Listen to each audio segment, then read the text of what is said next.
ไอ้มีน้ำหายอีกน้อยนึงเด้อโอ้โหเลยใจ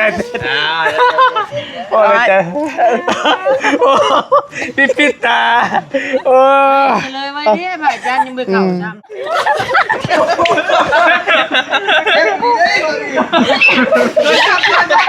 เอ้ยเพิ่นซอยคาดองเจ้าซื้อรถไทยยังซอยคาดองอีกซอยคาดองเจ้าพ่อขอบใจหลายๆเด้อ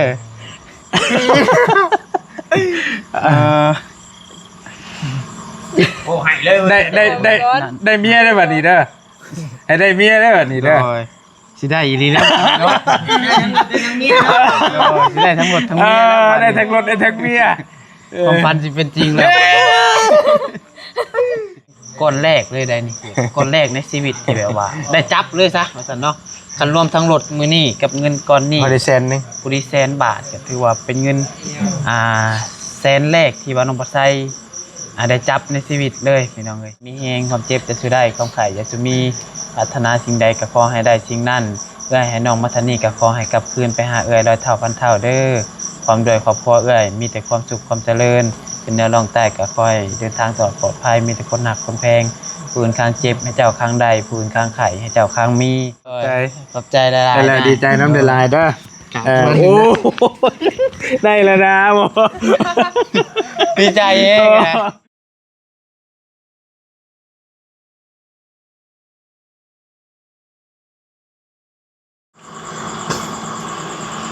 ฮะพี่น้องเอ้ยเปิดคลิปมาอีกบัดนี้ก็ยังเหลืออยู่จุ่มเดียวเนาะเมื่อวันแรกลูกหลานเมื่อวันแรกเหลืออยู่จุ่มนึงทางน้องๆเนาะหมู่ครูเพิ่นยังนั่งลิ้นน้ำอยู่พี่น้องเอ้ยเนาะสบายดีเด้อสบายดีเด้อสบายดีเบิดสุขุสุคนพี่น้องเอ้ยโดนสิได้มาพ้อกันเนาะครั้งแรกเนาะดียังมาถึกอยู่ ครั้งแรกก็ได้ครั้งแรกเดียวที่ว่าบางทีได้เข้ามาเฮือนอ้ายอ๋อแต่ว่าเรื่องทั้งผ่านรูปอยู่หั่นโอ้อยู่เนาะแล้วเด็กบ้านโคกได้แล้วอ่ะตายดีรอแล้วตายดีรอได้ครั้งแรกกันครั้งแรกที่ให้ครั้งแรกของเดือนนี้ตกยับมาเซ่เป็นยังไงเป็นวัดวะพอเห็นตาเราเด้อย่าตอกย้ำแล้วล่ะสิให้แต่อยู่เพื่อนน้องน้อยเพิ่นก็เบิ่งคลิปเขาเนาะเห็นอยู่บ่เห็นคลิปอ้ายอยู่บ่เบิ่งอยู่บ่ชมเบิ่งเฮ็ดยังก็เอากล่องไม้เฮ็ดยังก็เอากล่องไม้เลยเดี๋ยวกล่องไม้ให้บ่ข่อยเอากล่องไม้นี่ไม้ตัวต้องทำจังหวะนี่ให้แข็งคักบัดนี้น้องๆเขาตอกย้ำบัดนี้จักสิให้กำลังใจหรือสิตอกย้ำบัดนี้จะได้จะถูกได้เป็นกำลังใจให้เอาเท่ๆป่ะเดี๋ยวนี่เอาล่ะเพราะบ่ได้เคยเห็นบ่ยาวเฉาเลยส่วนหลายอ้ายไปน้ำก้าก็ไปน้ำเลื่อยคนที่5เนาะเป็นคนมักหยอกอ้ายนุ่มเนาะแล้วนี่มันก็แต่ว่ามันถ่ายได้แต่10 นาทีเลยเอาดิดเอาเลยมันฮ้อนเลยเจ้าต้องถ่ายประมาณครึ่งชั่วโมงมันถึงถ่ายได้เอาเลยนะเดี๋ยวบ่เลยน่ะโอ้อยู่คือผมก็มีโทรศัพท์ดึงเอาสัญญาณพี่น้องเอ้ยใช้ไฟเข้าไปไงด้วยอันโทรศัพท์เจ้ามันนะพอมือนะยังบ่เห็นขับนะบ่หน่วยโต้นะก็สิกระเบิ่งสิเป็นเช็ควี่เลยหน่อยที่บ้านน้อง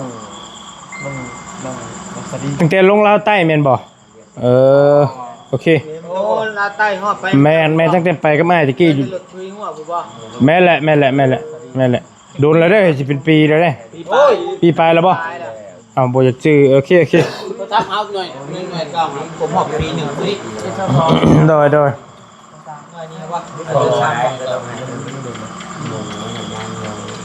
ว้าวพื้นบ่าวยาวเพิ่นให้พี่น้องอยู่เพื่อนน้องน้อยเพราะว่าเพิ่นบอกว่าเพิ่นเห็นอ้ายซื้อรถนี่เด้เห็นน่ะน้องพัดชัยก็ขี่มาอยู่หั่นน่ะเพิ่นเห็นอ้ายไปซื้อรถไปให้พัดชัยเลย ยังบ่ได้เฉลยเด้เพิ่นเลยคิดว่าสิซื้อให้เพิ่นพอเฉลยว่าเป็นของพัดชัยแล้วเพิ่นน้อยใจบัดนี้หั่นนะ ก็เบิ่งบ่ซึ้งน้อยใจบ่ มันสูงใหญ่ก็น้อยใจบ่ น้อยใจนี่แหละมันคือแบบโชคชะตาคือบ่ของขาดเนาะ อืมเพราะว่ารถเพิ่นก็ตายคือกันหั่นน่ะรถเพคือกัน รถกระต่ายโทรศัพท์กระต่าย โทรศัพท์ก็ตาย กระต่ายโอ้ยเขาเฒ่ากระต่าย คันว่าได้พอเฒ่าก็ตายคือกัน โอ้หาก็ตายกัน เออก ระต่ายก็ไม่เอาอ๋อไม่กระต่าย ยอมตัวน่ะยอมเลยยอมเลยกำพ้อยเนาะกำพ้อยเจ้าเนาะอืมน้องวจิตกดแล้วเนี่ยกดแล้วเนี่ย มูกแล้วย่อยแน่แล้วเป็นพันแล้วน่ะบ่ ใครเห็นยังไง อ่ะน้องๆเพิ่นมานั่งนะโดยบ่ดึงบุญเนาะบุญทำให้ไว้เพราะเมื่อกะอันพอก็มีดีใจแท้เด้อ เมื่อแล้วบ่เซอร์ไพรส์เพิ่นแล้วบ่ ก็ถ่ายคลิปอยู่ป่ะถ่ายจนบรรลุคลิปเรียบร้อยคุณแบบดีใจยันรถคันแรกที่แบบว่าได้แบบมือหนึ่งขนาดว่าเคยที่แบบว่าซื้อมากอะมิชไลน์ไม่ได้มือสอง เนาะลายมือแหละ คันแรกในครอบครัวเลยที่แบบว่าเป็นมือหนึ่ง โดยพอเท่าเด้ไม่เท่าขอโทษ แล้วเท่ากับเห็นเนาะคนก็ว่าพวกอีตนบางเงาดิ โอ้ย จะจังไห้ก็บ่ ฮะแม่เจ้าสิให้บาทนี่ ไห้ก็บ่เงานี่ เอาเลย พี่เดี๋ยวเขาเมื่อฮอดเอิ้นใช่โลด ยาว ยังไหวอยู่ แบบตะกี้เราเห็นแต่ไม่เงาหมักหยอกเด้ เป็นคนล่าเริงเนาะ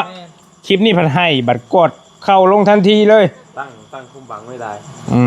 ชื่อหมวกกันน็อกถ่าวะ มันก็นอกกับบ่ได้ หมวกกันน็อกก็ให้บัตรนี่ น้องเพิ่นยืมแท็กซี่ได้ไหนบัตรนี่ ใส่มาหมดเขาจอดรถเลยเขาต้องไปเบามาบ่เห็น โอ้เออ โหเนาะ จักแนวใดนะยา แนวเชียร์พี่เนี่ยเป็น มึงเอ้ยก็ยังเนี่ยบ่อยู่อีก แน่เมื่อเด็กติเด็กเบิ่งโมงอยู่ได้อเบิ่งโมงอยู่นับโมงอยู่ก็สิเฮามานำ เอามาน้ำหมักหายได้ โอ้ไม่หรอก เมียหายเเสียน้ำตาแล้วเนี่ย เช็ดน้ำตาให้นะบิเช็ดน้ำตาให้อ้ายเพิ่นนี่ มาใส่แล้ว เช็ดน้ำตาให้อ้ายยาวนี่ ใส่อันนั้นเด้อตึง เอาน้ำเปล่าใส่น้ำเห็ด ตึงเกี่ยวไอ้ตึงโลนะตึงอันที่เด่นเด้อน้ำตาพ่อรีบ่ที่หน่อยน้ำต้องกินแต่แสบนะให้ตื้มมะลิอ่ะ อย่าซาอดเอาเฮ้ยจังมือฟ้าก็เปิดตอนนี้ฟ้ายังปิดอยู่ อันนี้รถนั่นยังไม่ได้บ่ใช่ไม่ได้บ่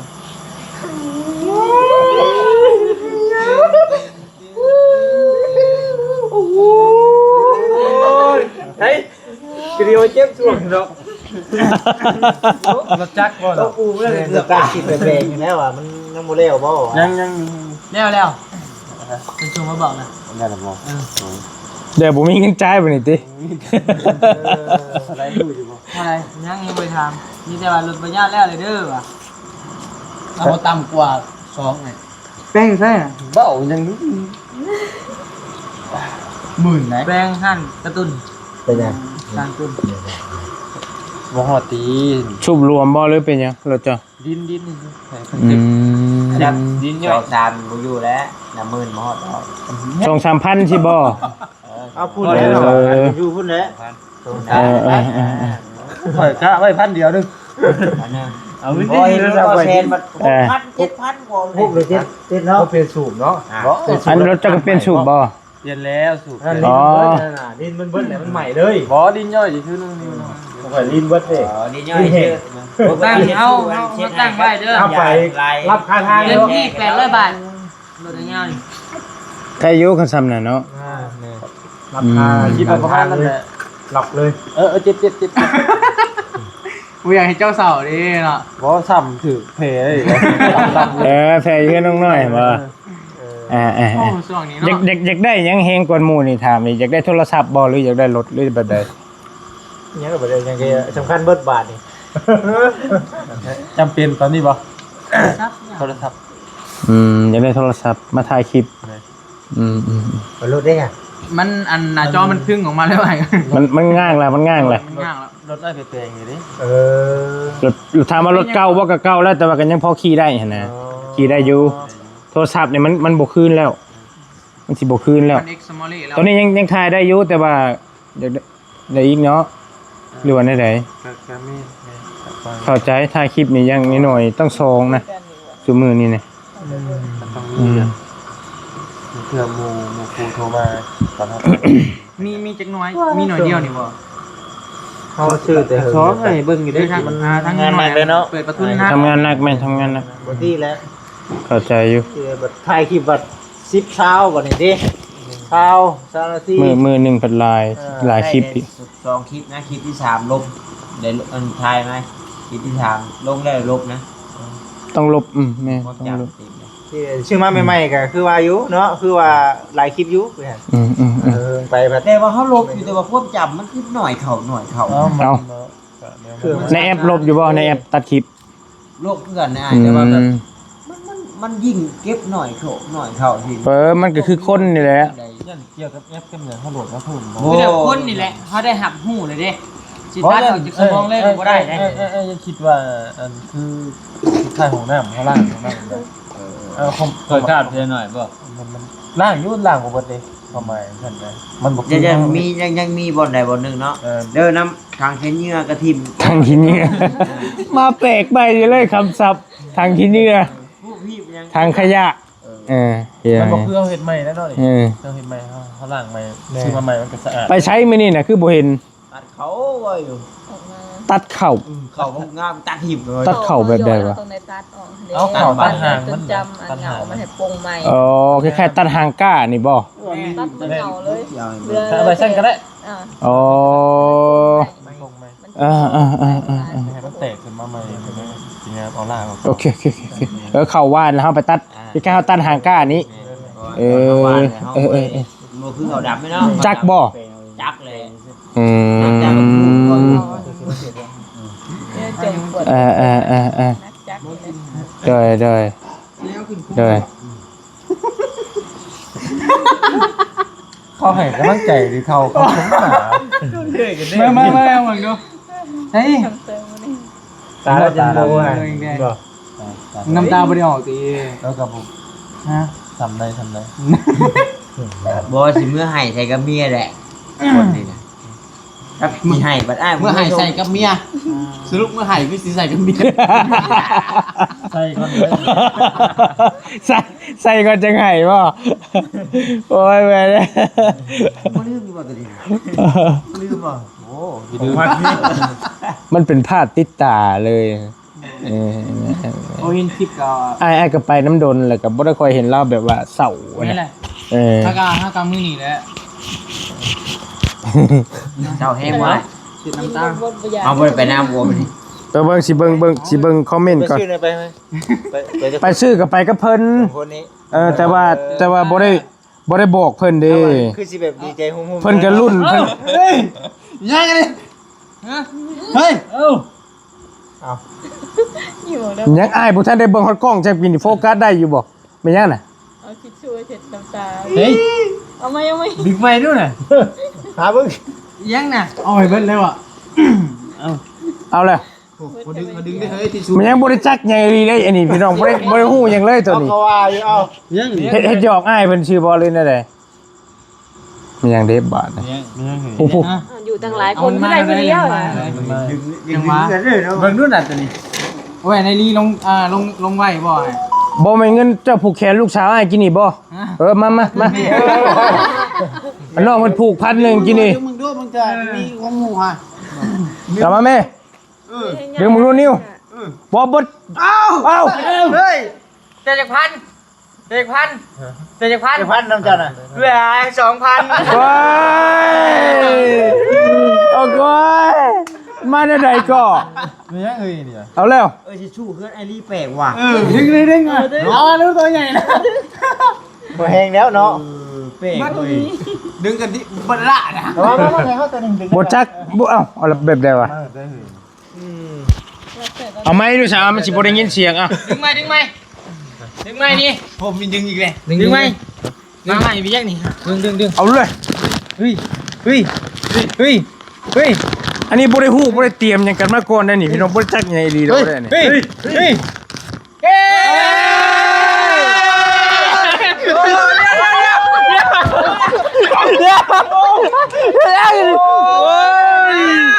ใส่กันแล้ว โอ้ย รู้ยังไงนี่ มีหยังเฮ้ย มีว่าใส่ทิชชู่ดิ ฮะบ่ได้นี่มีหยังนี่ ไอ้นี่บ่ต้องตัวเลยดิ มีหยังเฮ้ยลึกเทเฮ็ดหยัง ก้มมึงจะซับแล้วกันบ่จักอย่างเลย กำลังเสียก้มอ่านคอมเมนต์ว่ะนะเอามาหยังบัดนี้ ไปเลยเท่านั้นดิ มึงว่าเสียน้ำตา เดือดน้ำตา เฮ้ย ให้แม่เฮ้ยพัชชัย น้องบ่ให้เสร็จบ่ บ้านเต็มที่เอาเลย งงอีหลีบัดนี้ เอาหลายคนเติมไม่ดีมาใส่บุญเสร็จเนี่ยน้ำตาเสียน้ำตาน้ำตานี่โอ้น้ำตาพิเศษด้วยเนาะ ยืน ตาแล้วเสร็จน้ำตาแต่เจ้าดิ เช็ดเล่นไปเกี่ยวกับเฟซ คือมูเนี่ย อืม เอ๊ทุกทีไง เอาเลย แท้บ่สิชูเพื่อนบ่เสียน้ำตาบ่ เจ้าให้มาเสร็จ บ่เอามาแต่ห้าในเตียงได้นี่กับทิชชู่นี่น่ะแต่ว่ามันติดมาแต่พุ่นบ่จักบ่ ส่งคืนบ่ เอาเลย เนื้อบ่แต่ว่าน้องบี้เป็นคนเอาให้ทีนี้ เป็นยังไง ว่ายังงงอยู่เลยเจ้าบอบบี้ไปเอ็นแบบไหน เป็นไงเนาะบอกกันดีนึงว่าเฮ้ยยังลึกแท้นี่ ไปรักแท้ตอนไหนเอากระเซ็ตสู้ยุ่งเงินไอรี่ว่าเงินเจ้าบ่ บ่ไอ้คือว่าให้เมียแล้ว เอาไว้นอกเจ้าเนาะ เอาไว้แล้ว มันไอ้เหี้ยจักบ่ เงินเจ้าเหี่ยวจะเอาไป เจ้าไปดึงมันในกระเป๋ามันจักติ นั่งใกล้กันอีกเนาะมีไว้พี่ด้วยบ่นะ เงินยังไง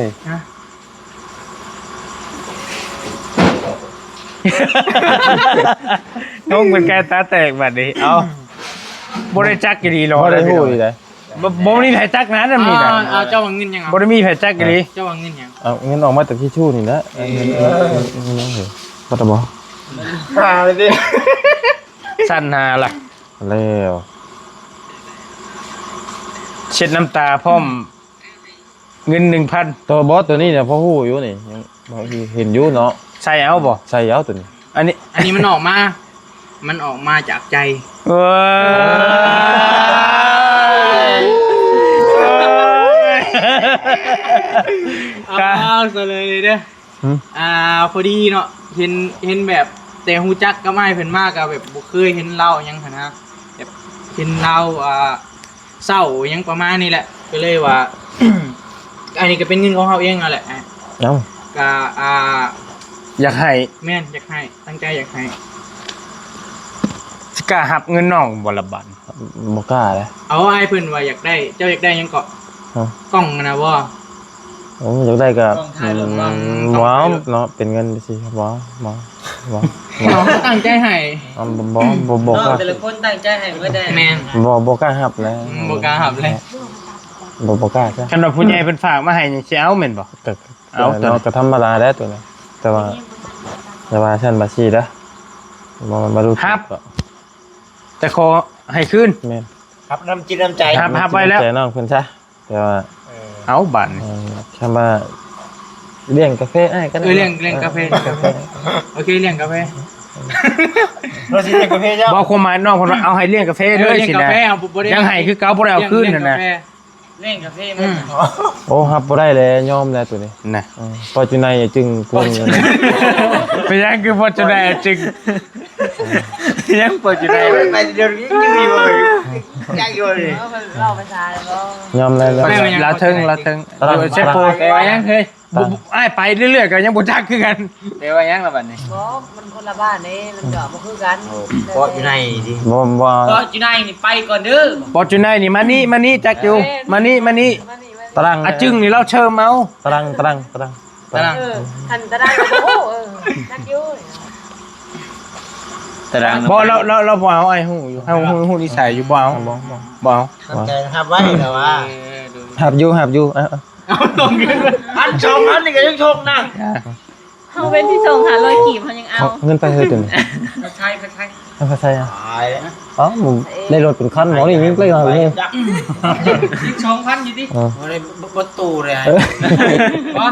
ห้องบัตรเนี่ยมันกันเองเอาไปซะ บ่เป็นยัง บ่บัดข่อยคือเอาเว้นนี่ 1,000 เอาของบ่ดีนะ โอ้ย โอ้ย เงินก็เอารถก็เอา บ่ความหมายน่ะคือบ่คืนข่อยไปว่าข่อยสิชื่อให้อยู่แต่ว่าย่าเฒ่าบ่เป็นหยังเกรงใจสินะ ข่อยก็เว้าอยู่เด้อ บ่ได้เว้าเลย เว้าอยู่แล้วนี่เบิ่งเด้อคลิป จะว่าเราเทิงเราจะบ่จักอาเทศเป็นซี่เราจะบ่ฮู้เลย แต่ว่าเว้า หยอก เว้าคำนึงนี่แหละ หยอกซื่อตัวคำเดียวพอว่าคำนึงให้บ่จะที่เหลือกดใจว่าหลายสิเอาคืนเด้ถ้ามีจะเอาคืนเด้ ตอนแรกก็บ่เป็นหยังติ โอ้ยข่อยซึ้งน้ำใจน้ำสิให้นั่นแหละนี่ โอ้หมอนี่ ซึ่งน้ำใจน้องบี้นะเดี๋ยวเอาให้นะ แต่มื้อแรก ตัวเองก็บ่ได้มีเด้บ่แม่นว่าเว้าน้องคนใดน้องก็เป็นหนี้เป็นสินอยู่ เรา ได้ ก็บ่ได้มีนะ บ่ได้มีบ่แม่นว่าเว้าใส่นั่นนี่นะพอเห็นมันเป็นหนี้สาวน้อยอึกทึกอยู่หั่นน่ะอีหลีแต่ว่าก็ยังให้หั่นนะ 12,000เดือนนี้ยังบ่ได้เด้อเดือนนี้เด้อ 2เดือนนี้ครอบกันบ่ ฮะ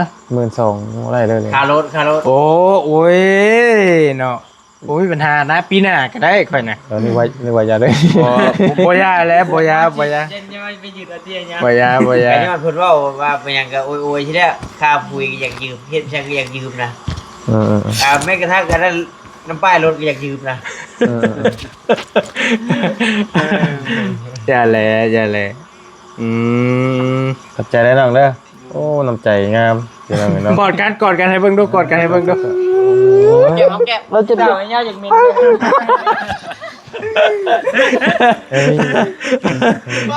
นอนเล่ามินชุบเขาได้มินมินบ่เฉพาะแล้วจะพูดจับมือกันเด้เนาะกอดพุ่น ค่อยไปน้ำเลื่อยอยู่ไปฮอดลาใต้ผูกโอ้จนสิขาดใจบ่ไหว ก็ว่าสิดี บ่ไหว อยู่ได้บัดนี้เอามัน ยินสมบ่ บ่แม่นมันมีห่อยี่ห้อทันโดนอยู่บางอันก็อยู่ ตัวสีแดงบ่อยู่ในบุญในน้ำนะบ่ต้องได้ในน้ำบ่ กินโตเอง ตัวอันว่าซื้ออยู่นั่นบ่อยู่เนาะ บ่อยู่เนาะตัวห้องนี่ เอ้ย ข่อยแล้วผู้หนึงเรื่องกินโตนี่คันบ่ใช่ นี่บ่ดีนี่ แม่ เว้นนี่ทุยอยู่ ใช่คือใช่อยู่ก็มินอยู่มันฮ้อนดีๆคนไปแฮงคนอ้วนอยู่ เพิ่นแล้วก็มักธรรมชาติแล้วเพิ่นสำหรับบ่มักใช้ บางมือก็ลืมได้บางมือบ่ได้ใช้เลยเรียบร้อยแล้วทั้งมือเลยบ่ได้ใช้ถามไปข่อยบ่ถามครูนำบ่ แล้วก็สิทานดูแต่ว่าสิเก็บอันนี้ก่อนมันคือแบบพกๆแบบนึงนะอันอิ่มมาเลยเนาะเห็นเนาะเดี๋ยวขอเก็บจานก็แป๊บนึงพี่น้องกัน มาพี่น้องโมเมนต์ทีมเฮาเนาะ ถือทีแตกบ่ มาพี่น้อง ได้อยู่ไอ้พิมพ์มัน มีได้ขี่ม่วนอยู่บ่รถใหม่ สุดแลเนาะ ยังบ่ทันไกล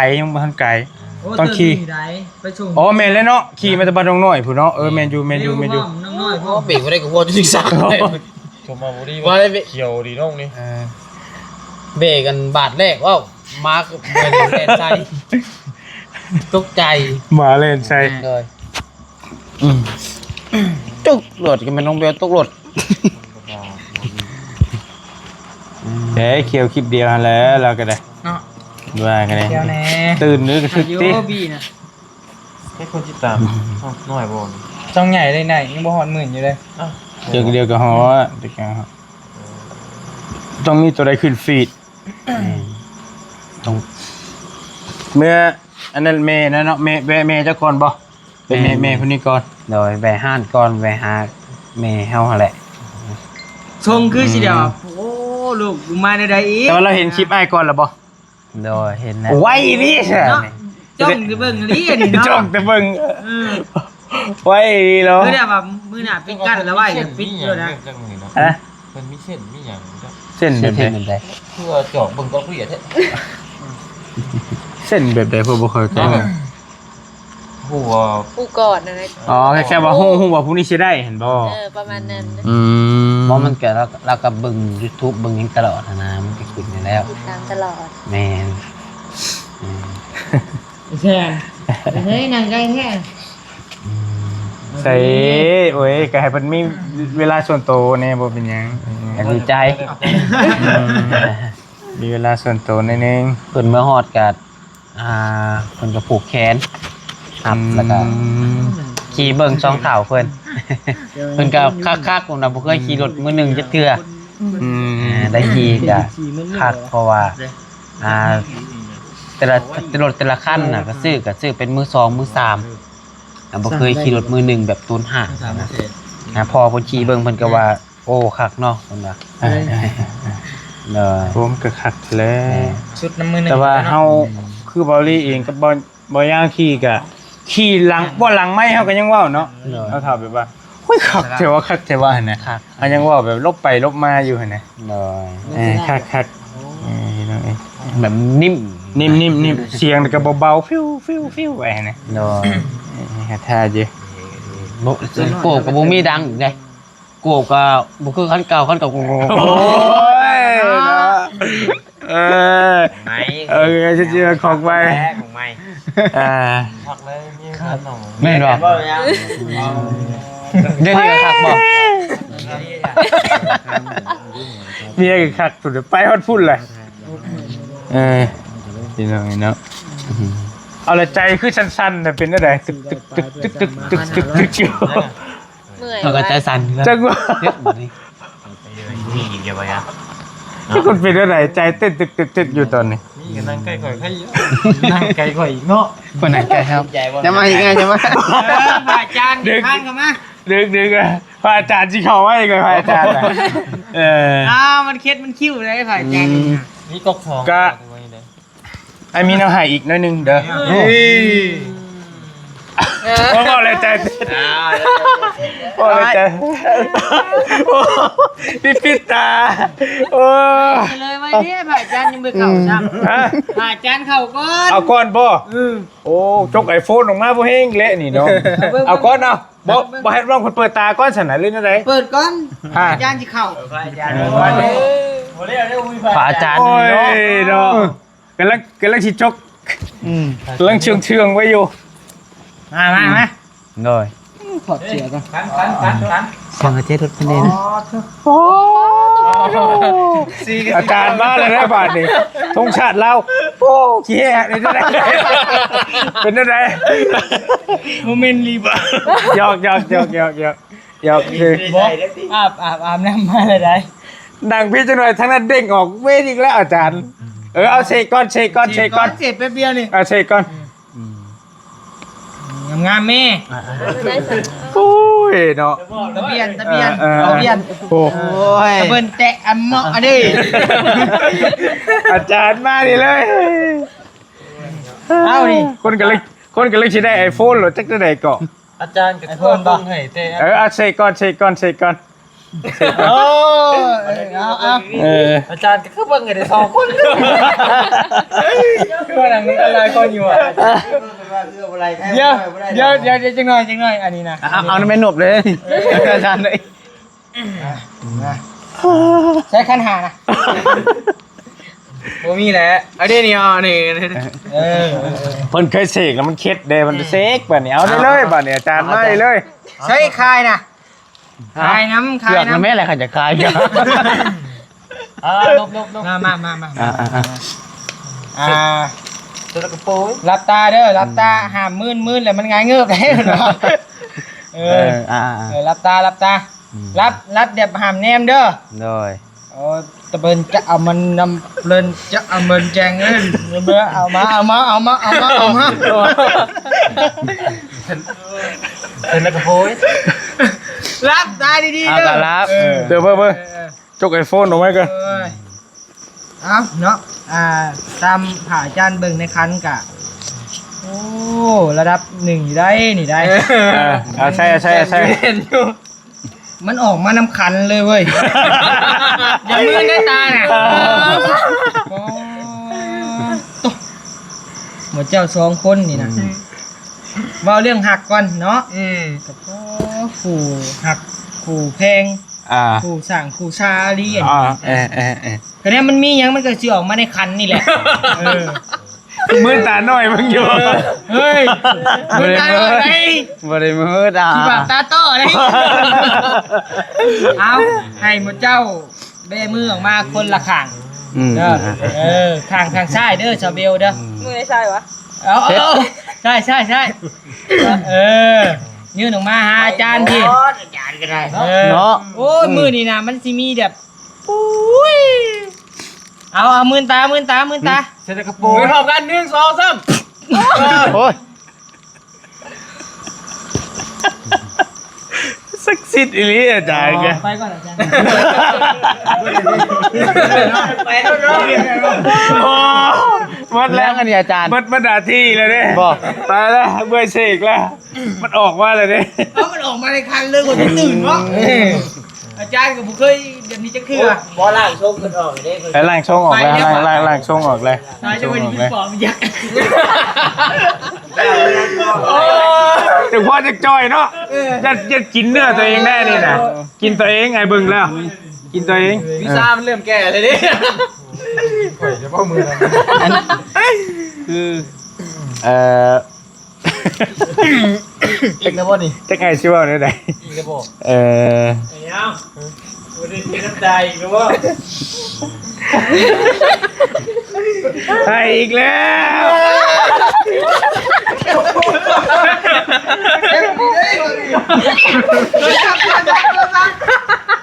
ได้แล้วโอ้แตกหมดแล้ว ทิชชู่มา เย็นๆหน่อยเย็น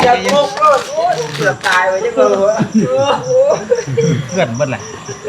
ไปแล้วสมอง ทิชชู่มาเลยทิชชู่มาเลยทิชชู่ หันดิไปเลยเด้บัดนี้เด้ ทอดมาเลยบาทนี่ เดือดร้อนไปเบิ่เลยบัดนี้ ยังพวกกูได้ผีได้ ผู้ให้กับบ่จักแนวสิเว้าเลยบัดนี้ บ่ชึ่งแล้ววันนี้ มันบ่ชึ่งแล้วพี่นี่กำลังกินชึ่ง อาจารย์ออกมาเชี่ยชึ่งเลยนะ กำลังกินชึ่งอาจารย์ก็มาผู้นี้ก็ ช่วงนี้วาสนาหางมือร้อนว่ะเพิ่นหางเล่นก่อนว่ะ หนึ่ง เดี๋ยวจะหน่อยเงา บอกมันอะไร เดี๋ยวจะหน่อยจะไปเบิ่งให้ เดี๋ยวมาถึงเบิ้ง คะแนนมันขึ้นในคันแล้วโอ้ยชุดอันนี้มันขึ้นในคันเลยนี่ย่อม จะสู้มาอีกเนาะโอ้ยไม่มาโอ้เป็นยังเด้อ ช่างขี้มูกน้ำ พระอยากทางมันโมเห้แล้วเกมทันได้จบ โอ้ตกใจ เกมยังไม่ทันได้จบ อาจารย์ยังไปเข่าดิ กะเอื้อยเพิ่นช่วยค่าดองเจ้า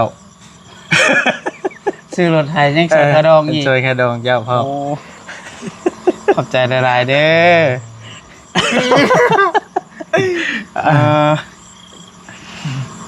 โอ้หายเลย ได้เมียได้บัดนี้เด้อให้ได้เมียได้บัดนี้เด้อ โอ้ยสิได้อีหลีแล้วเนาะ เป็นยังเงี้ย โอ้ยสิได้ทั้งหมดทั้งเมียแล้ว ได้ทั้งรถได้ทั้งเมีย ความฝันสิเป็นจริงแล้ว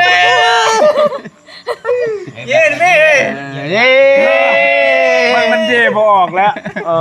สิหาย เพราะเนี่ยมันตื่นตันใจนะเนาะเพิ่นแบบซอยรถเขาแล้ว โดยยังมาซื้อรถให้เฮาได้7-8 หมื่นบาทยังเงินสิมาซอยขาดองขาเมียอีกเนาะจักชีวาในได้เลยกับแบบดีใจแฮง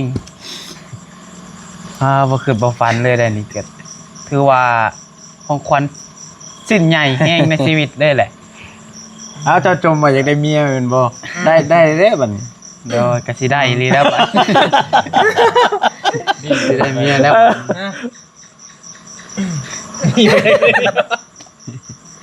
โอเค แต่ว่ามันบ่พอเด้อจะนับเบิ่งก่อนนับเบิ่งก่อน 1 2 4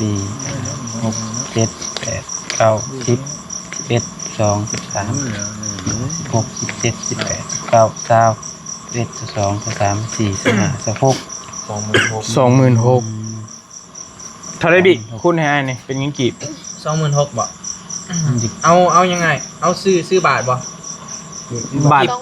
บาทชื่อกีบ พูดเป็น 26,000 นี่แสดงว่าเดี๋ยว คูณ6,800,000 ล้าน 17ล้าน8แสน เกือบ18ล้านเนาะ โดย ยังน้อยหนึง18ล้านใช่เจ้าตื้มใช่2แสน ค่าดองเท่าไหร่ก็30บ่ 30กระดอง ยังเหลือเท่าไรบัดนี้ กายัง12บ่ เหลือ12ล้าน เด้อ เหลือ12ล้านยังอีกน้อยหนึง เด้อแล้วสิตัวนี้ปืนใส่เองบัดนี้ ยังน้อยหนึงยังน้อยหนึง เด้อ สิได้เมียแล้ว สิได้แล้วบัดนี้ หอมแก้มไปเบิ่งชาไปผ่านนี่แหละไป มันยังบ่ได้อีหลี ได้แล้ว ขะดองยังบ่พอ แต่ขาดองตกได้จังหน่อยเนาะไปเฒ่าแล้วให้กันเบิ่งอยู่ทิ่มปั๊บเบิ่งปุ๊บได้นี่ฮะ มาดีๆเด้อกับอาจารย์เด้อ เพราะว่าอันน่ะน้องเพิ่นก็ยังรักษาไว้อยู่เพราะว่ายังบ่ทันแต่งงานกันหั่นน่ะเข้าใจอยู่ดอกฮู้อยู่ บ่เฮาก็เฮ็ดเกินกับบ่ได้เนาะ แม่เข้าใจนี่อันนี้ก็หัวแตกมีแตกแล้ววันนี้โอ้จักได้ว่าแล้ววันนี้ เมื่อก่อนเด้อ โอ้ย ไปแล้วอย่าพาโอ้ย ดีใจแล้วไม่น้องเด้อ ขอบใจใช้น้ำก่อน หนังก้อนเลย ผู้หนึงก็น้อยใจบัดนี้ เฮ็ดก่อนเขาอ่ะก็ไปเลย ไปคิวกินค้าบัดนี้ พอเราสิไปเหี่ยวแต่เราไปเหี่ยวแน่ นี่ก่อนเนาะบัดนี้เนาะ เด้อ ก็จักสิว่าจะได้อันจริงๆหั่นเพิ่นฝากเงินมาให้อ้ายทำบิดทำบ่เลยอีหลีน่ะ100,000 โอ้ 100,000 บาทนะเพิ่นก็ชุดแล้วแต่อ้าย เด้อ แล้วแต่เพิ่นก็เว้านำอยู่ว่าเพิ่นก็สิซอยอยากซอยค่าดองแน่อยากให้เจ้าได้ลดน้ำแน่สินะแหละและบอลลี่ก็มาคิดแบบคืออ้ายเว้าหั่นแหละ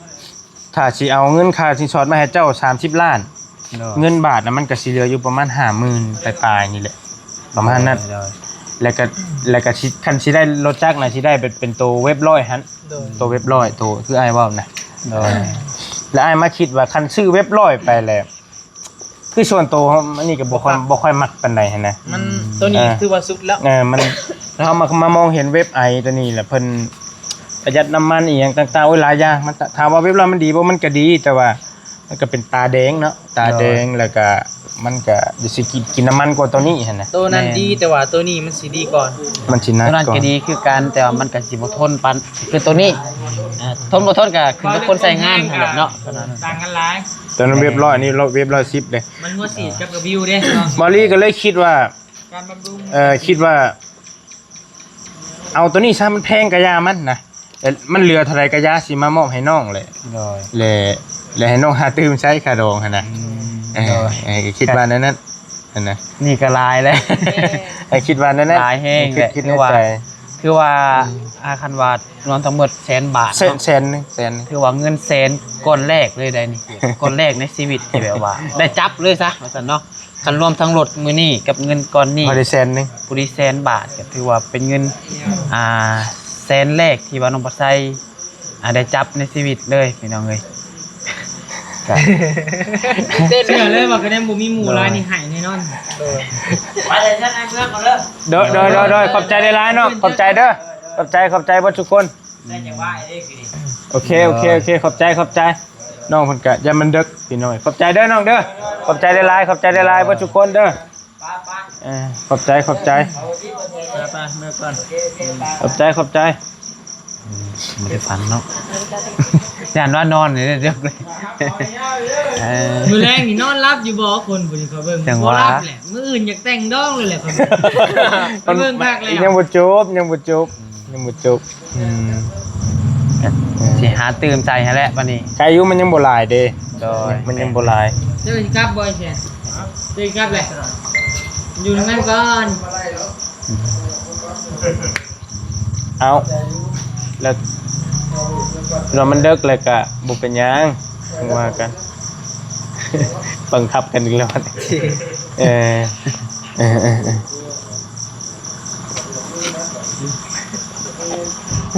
ไปแล้วบ่ไหวแล้วทั้งนั้นกันนั่นแหละบ่มีหยังหลายเด้อประมาณนี้แหละมีแต่ให้ชุมเจ้าก็ว่ามันขาดเรือเท่าใดก็ไปตื้มเอาตื้มเอา แต่ก็สิยืมไม่เท่าใจขอรุดแล้วบ่ยืมก็สิขอรุดเอา เรียกว่าคันยามันเบิดมันหยังกับไปยืนพันก้อนเนาะยันว่าเฮาเก็บบ่อยู่หั่นน่ะ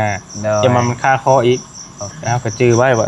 มันยังเท่าใดก็ชุดแล้วแต่ชุมเจ้าดอกไปเคลียร์กันเองตัวนี้ก็ โอเค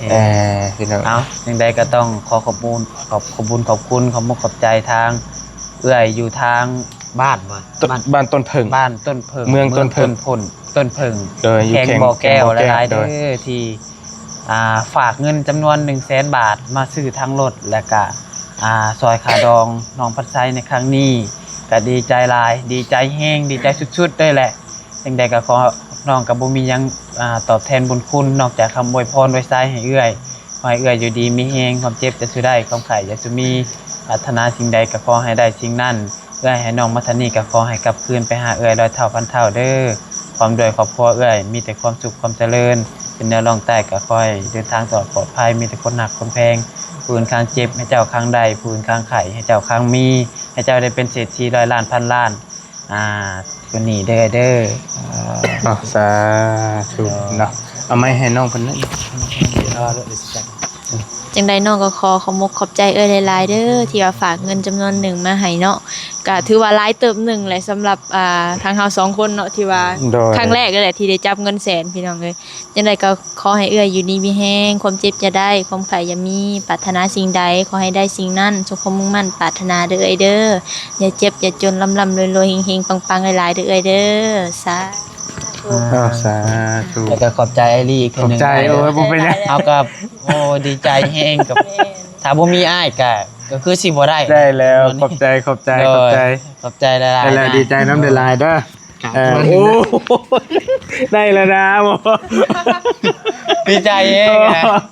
เออ โอ้ย อย่างดีใจเลยเดี๋ยว มึงดาวแตกแล้วได้แล้วดีใจ แม่ น้ำ แบบ ดี เฮาก็บ่ได้รู้จักกันกับเพิ่นนะแต่ว่าเพิ่นก็ เพิ่นก็เพิ่นทักเคยทักมาหาเฮาจักเทื่อนะเนาะ แม่นแบบบ่ได้รู้จักกันเลยนะแบบ เคยเห็นหน้าค่ะ เพิ่นก็คือซีนแบบเฮาคลิปในคลิปนั้นสมมุติจ้ะ คลิปเดียวนั่นแหละ แต่เพิ่นก็พอเธอว่า ว่าหลายเติบเลยแหละ หลายเองหลายชุดในชีวิตเลยแหละแต่หามาก็ได้ว่ารวมๆมันก็สิฮอดอยู่แต่ว่ามันก็ เข้าใจไปน้ำแล้ว แต่ว่าเฮาก็บ่เคยแบบ ได้เลย ได้หลายแบบนี้นะเป็นก้อนเลย กะบอลลี่ได้รับข้าวกะดีใจน้ำนะดีใจจนแบบว่ามักหนาเตะน้ำอย่างเงี้ยเมื่อนั้นกะคุยน้ำเพลินเป็นชั่วโมงคุยน้ำเพลินกับเพลินคุยน้ำลายย่างคุยน้ำลายย่างคุยนั่นนู่นนี่หลายเคสที่เพิ่นซอยอยู่ต้องใช้โปนพวกก็มีหลายอยู่ตอนนี้กะ โดย บ่ฮู้แนวชีวะแล้วก็มีแต่ดีใจน้ำหั่นแหละ โดย แกดีใจน้ำแต่เพิ่นก็ล้มรายละเอียดกับอ้ายเพิ่นก็ถามมันนะอ้ายก็อธิบายไปตึกคันว่ากันคืออ้ายว่าบ่ช่วยน้องเพิ่นก็ยาน้องเพิ่นบ่คือบ่เห็นจะช่วยกันแล้ว แม่น งั้นนะแต่ว่าอ้ายก็เห็นความลำบากของน้องเพิ่นก็เฮาก็ตรงไปตรงมาหั่นแหละก็คุยว่าน้องเพิ่นน่ะลำบากแบบนี้เฮาก็บอกตามความเป็นจริงหั่นแหละ คันบ่มีไอรี่ก็บ่ได้ไอรี่ได้เป็นแล้วเนาะก็ว่าตามความจริงก็ ก็คือว่าบริบทถ่ายคลิปมื้อนั้นเพิ่นก็บ่เห็นหั่นนะเอาความหมายว่าง่ายๆแค่นั้นแหละเพิ่นบ่เห็นอันนี้เพิ่นเห็นแล้วก็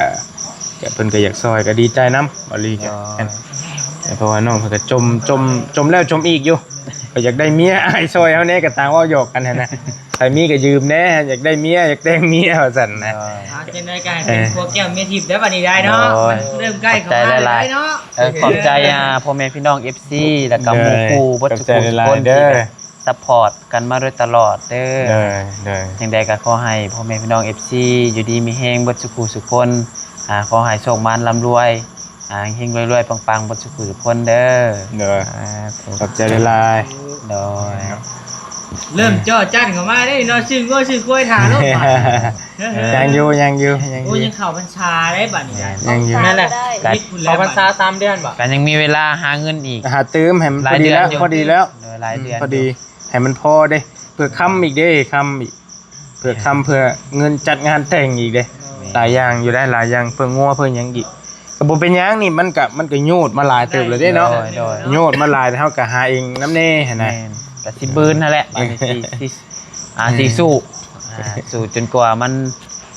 สู้ไปเรื่อยๆว่าซั่นๆเนาะเพราะว่าเฮาชีวิตคนเฮามันต้องสู้ทุกมื้อพี่น้องเอ้ยอันนี้ครับเพิ่นซอยเฮามาเท่านี้แล้วเฮาก็ต้องบึกบืนเพิ่นซื้อรถให้เฮาซื้ออำนวยความสะดวกให้เฮาเลย ชื่อ เด้ แข่งชื่อคาให้แล้วเนาะ แม่น พาไป ต่อ เด้ พายเฮา เด้อ เฮาก็สิสู่เอาบืนเอาแล้วบัดนี้ เอาได้หมู่สิได้เมียได้บัดนี้ หมู่สิได้เมียได้หมู่เจ้าเฮ็ดได้บัดนี้ ยังโดนอยู่บ่เนี่ยยังโดนอยู่บ่ ยังบ่พอ ยังบ่เกิดบ่เลยจะได้บ่จะดีได้เธอเบิ่งคลิปอ้ายอยู่เรียบร้อยเด้ เกิดแล้วบ่เกิดแล้ว หยอกแล้วแต่เบาผู้บ่าวผู้สาวเพิ่นดอกก็มีบ้างแหล้วผู้บ่าวเนาะธรรมดาต้องมีผู้สาวนั่นแหละอยู่ดีมีเฮงเด้อพี่น้องบอลลี่กะมันยืดยาวแหละนี่ก็ได้มีก็มามอบเงินให้น้องเพิ่นจริงๆก็ว่าสิมอบแต่อยู่พุ่นแต่ว่ามันเบิ่งเวลามันก็น้องเพิ่นก็สิมาแหละนะมันไล่เลี่ยกันก็เลยว่ามันค่ำในบอลลี่กับฟ้าวนี่หั่นแหละก็เลยว่าเป็นอารมณ์เปลี่ยนมามอบให้น้องเพิ่นอยู่พี่ก็แล้วกันเนาะอยู่ดีมีเฮงเด้อขอมอบขอบใจหลายๆทางเอื้อยใจะดีเพิ่นอยู่บ้านต้นเพิ่งเมืองต้นเพิ่งอยู่แขวงบ่อแก้วเนาะแล้วก็ขอมอบขอบใจ FC ที่ติดตามทางบอลลี่แล้วก็ทีมงานน้องๆเพิ่นโดยตลอดมานะขอมอบขอบใจเบิดทุกคนให้อยู่ดีมีแฮงให้โชคให้มานให้ร่ำให้รวยปรารถนาสิ่งใดก็ให้ได้สิ่งนั้นสมความมุ่งมั่นปรารถนานะร่ำรวยอยู่ดีมีแฮงเด้อขอมอบขอบใจหลายๆสาธุ